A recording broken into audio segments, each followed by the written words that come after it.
Thanks for joining us today on this edition of Business Daily. I'm Lee-Jun in Seoul. We have a lot coming up today, so let's get started with a look at the day's highlights. With Korea's skyrocketing unemployment rate, the government is planning to allocate more than a third of its job creation budget to the first 3 months of the year. The year 2016 was full of hardships for Korean exporters with slumping global demand. And we take a look at whether things will start to look up in the new year on the trade front. These stories and more coming right up.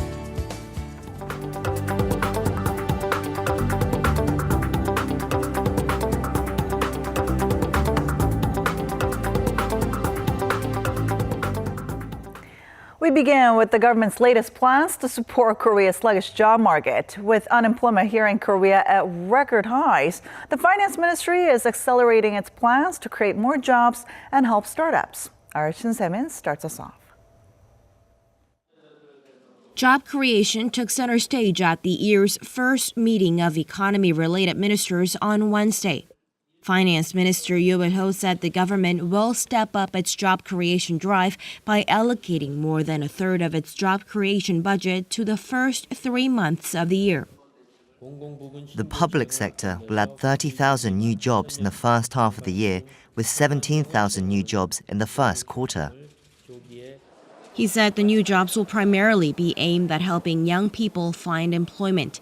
Korea's unemployment rate hit a 6-year high of 3.7% last year, while the figure for young people hit an all-time high of 9.8%. Support for startups is also included in the plan. Minister Yoo said the government and the private sector will set aside roughly $3 billion to establish venture funds to help firms get off the ground and will aim to see investment reach over $1.9 billion. Shin Se-min, Business Daily. And there were plenty of ups and downs on the list of Korea's 30 biggest business groups in the latter half of last year. According to third quarter data compiled by industry tracker CEO Score, retail giant Shinsegae broke into the top 10 for the first time, unseating Hanjin Group, which saw one of its key arms, Hanjin Shipping, apply for court receivership at the end of August. Korean Group was the only conglomerate to break into the top 30 over that period. The tracker found that a total of 1,183 companies under the top 30 groups had combined assets of $1.34 trillion.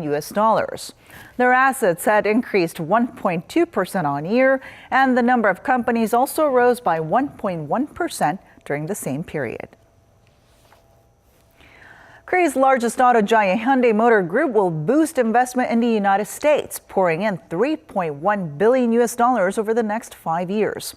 The move is in line with other major automakers like Toyota and Ford, pledging to spend more money in the world's biggest economy, as U.S. President-elect Donald Trump ramps up his drive to bring manufacturing back to the United States as his inauguration approaches. The new investment by Hyundai Motor and its sister company Kia Motors is around 50% more than the $2.1 billion they spent over the last 5 years. Despite speculation that China is slapping trade bans on Korean imports in protest of Seoul's decision to deploy the U.S. THAAD missile defense system, President Xi Jinping has warned against potential protectionist moves from incoming U.S. President Donald Trump. As the first Chinese leader to speak at the World Economic Forum, President Xi highlighted Beijing's desire to play a bigger role in globalization. Our Lee Ji-won has more. In a speech on Tuesday at the World Economic Forum in Davos, Chinese President Xi Jinping positioned himself as a defender of globalization and free trade.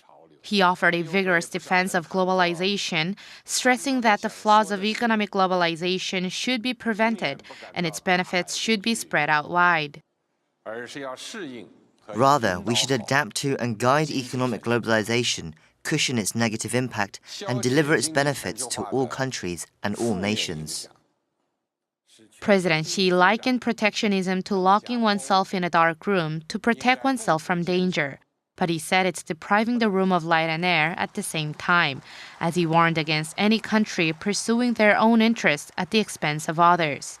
The Chinese leader did not directly mention U.S. President-elect Donald Trump by name, but many view his statements as a response to Trump's expected policy of protectionism. Trump and his supporters have sharply rejected globalization and many existing trade deals, pledging to protect U.S. industries from foreign competition and levy new tariffs on goods from China and Mexico. Experts say President Xi's speech signals China's will to take a bigger role on the global stage if the U.S. become more isolationist. 이지원, Business Daily. Korea's exports of biomedicine, or medicines and vaccines made out of biological organisms instead of the commonly used chemical components, surpassed the $1 billion mark for the first time last year. The Korea Customs Service says the country's biomedicine exports amounted to more than $1.4 billion in 2016, a sharp increase from the $930 million recorded in 2015. The agency attributed this to the rising share in the European biosimilar market of local biotech firms Celltrion and Samsung Bioepis, and an increase in the exports of vaccine manufacturer Green Cross. Trade is a key pillar for the Korean economy, but the past 2 years have not been the best of times for the country's exporters. With a slew of uncertainties ahead, including the possibility of more trade protectionism from the U.S. under the Trump administration, it's yet hard to tell how the year will shape up. For more on what we might be able to expect, our Kim Min-ji joins us in the studio today. Hello, Min-ji. Hi, Jian. All right, so for many months, we've been talking about Korea's struggling exporting sector. So give us an overview of how things have been. Yes, you're right. For the past 2 years, exports have been on a tough ride. If you look at this graph, outbound shipments fell almost 6% on year in 2016. They have been on a downward spiral, just narrowing the gap from the 8% fall in 2015. It was the first time in 58 years that exports fell for 2 years straight. This was due mainly to weak global demand, faltering global crude prices, as well as the strikes in the nation's auto industry and the termination of Samsung's Note 7 phablet. But we are starting to see a turnaround. If you look at the monthly breakdown, exports have maintained an upward trend since November. We saw growth of 2.5% in that month and 6.4% in December. And that's the first time in over 2 years that they've posted positive growth for 2 straight months. The rise was attributed to improvements in exports of petrochemical goods, automobiles, and pharmaceuticals, which hit their highest value for 2016 in December. And exports of Korea's 13 key items, which include chips and wireless devices, also rose over 3%, the largest jump in 29 months. So this is good news, but what about the outlook for this year? Will this positive momentum continue? Well, export figures for the first 10 days are quite promising. They jumped nearly 38% from a year ago. That's in stark contrast to the 23% drop seen during the same period in 2015. Now, although it comes on the back of a base effect and more working days, it is a significant rise. And so most analysts carefully project the figures will stay on track for recovery, as overall trade conditions are looking brighter this year. The global economy, for the most part, is expected to pick up this year compared to 2016. Global oil prices are gradually rising, and export unit prices are improving. Foreign exchange conditions are also giving Korea better price competitiveness. As a result, exports of most items are expected to grow this year, especially oil-related products, and IT products will see more global demand. Most local institutions as of now expect growth in the 2 to 3% range. The Korea International Trade Association expects outbound shipments to grow 3.9% this year. Hyundai Research Institute puts it at 3.8%. Korea Institute for Industrial Economics and Trade at 2.1%. And the Korean government predicts a 2.9% increase. But now with the Trump administration coming in the United States, there are growing concerns about increased protectionist measures, which definitely isn't a favorable factor for Korean exporters. So what might be some of the problems ahead? Like you said, Trump's anti-trade policies, if implemented, will likely deal a blow to Korea's exports. Trump has specifically said that the U.S. will impose higher tariffs on goods from China and Mexico. And this will have ripple effects on Korea, which exports some of its products through those markets. And the auto industry is another sector that's expected to get a direct hit from Trump's policies, as Trump has pledged to revive the U.S. manufacturing industry.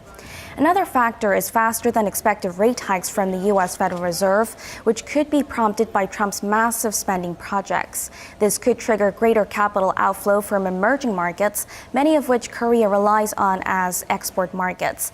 In addition, Korea's decision to deploy the U.S. THAAD battery has been met with measures that are seen as being retaliatory from China.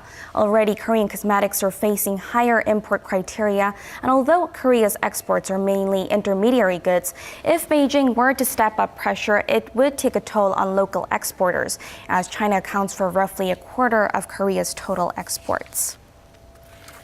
Then, in light of all these variables, what are some of the strategies that Korea might be able to use? In the short term, experts say the government will need to keep a close eye on movements towards protectionism and non-tariff barriers and cooperate with other countries to counter these measures. But in the long term, they will need to go beyond just monitoring. Korea needs to strengthen its competitiveness. Companies need to step up investment to come up with new innovative products to export, as well as take advantage of niche markets. On the government level, they need to identify obstacles that hinder companies' performance, increase cooperation internationally, and make use of FTAs. Some describe Korea as being in a sandwich situation, meaning it's not yet able to catch up with the technology of advanced countries on the top, like Japan or Germany, but it's not able to keep up with the price competitiveness of countries below, like China. So experts say it's important that Korea does not lose direction and continues to work its way up. So it looks like it's important for Korea to come up with new growth engines so that exports can remain as one of the pillars of our economy. Thank you so much for coming in today. My pleasure.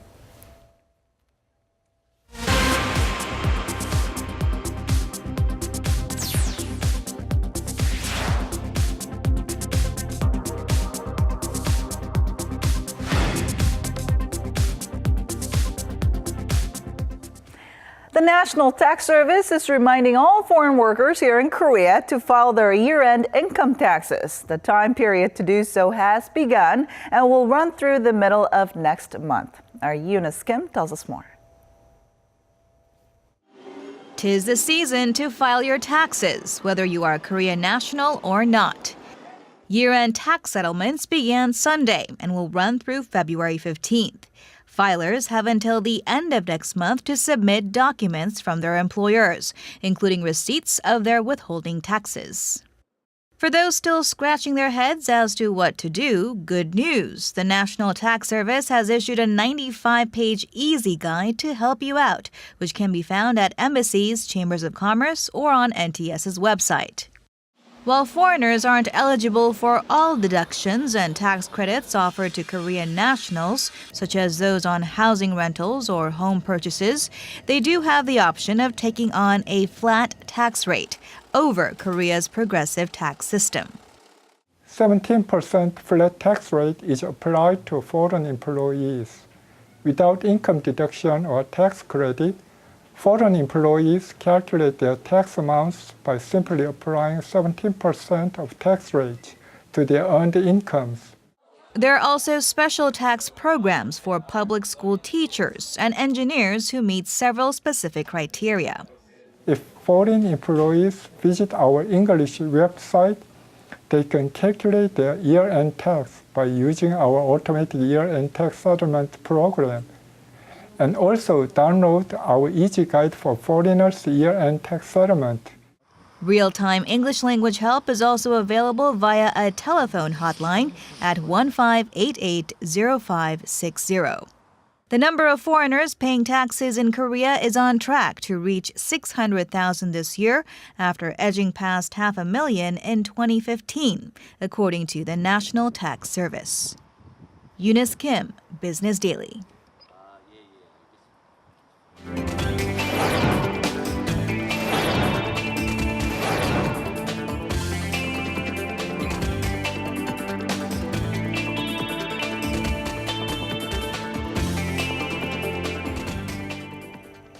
And that wraps it up for today. Thanks for watching, and we'll be back tomorrow with more at the same time, same place for your Business Daily. Until then, goodbye.